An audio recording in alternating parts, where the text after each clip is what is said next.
بسم اللہ الرحمن الرحیم۔ کلمہ طیب قرآن مجید میں کہاں موجود ہے یا کن آیات سے لیا گیا ہے؟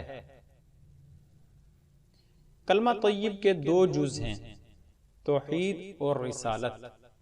لا الہ الا اللہ محمد الرسول اللہ۔ ترجمہ: اللہ کے سوا کوئی عبادت کے لائق نہیں، محمد صلی اللہ علیہ وآلہ وسلم اللہ کے رسول ہیں۔ قرآن پاک میں کلمہ طیب کے دونوں حصے الگ الگ آئے ہیں۔ بعد میں علمائے کرام نے ان بکھرے موتیوں کو جمع کر کے ایک لڑی میں پرو دیا ہے۔ اس ویڈیو میں قرآن پاک کی ان آیات کے بارے میں بتایا جائے گا جن سے کلمہ طیب اخذ کیا گیا ہے۔ کلمہ طیب کا پہلا جز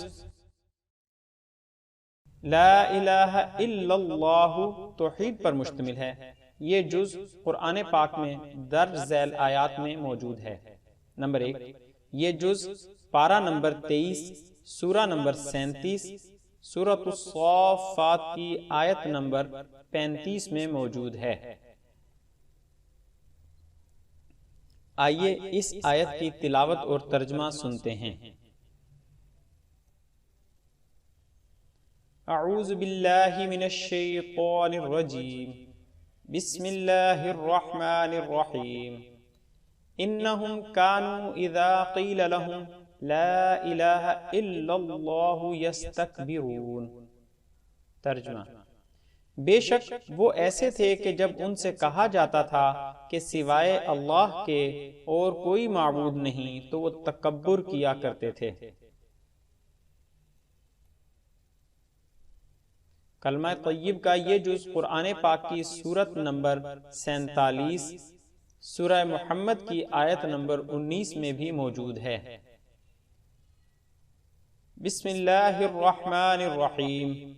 فاعلم انہ لا الہ الا اللہ واستغفر لذنبک وللمؤمنین والمؤمنات واللہ یعلم متقلبکم ومثواکم۔ ترجمہ: پس جان لو کہ سوائے اللہ کے کوئی معبود نہیں، اور اپنے اور مسلمان مردوں اور مسلمان عورتوں کے گناہوں کی معافی مانگیے، اور اللہ ہی تمہارے لوٹنے اور آرام کرنے کی جگہ کو جانتا ہے۔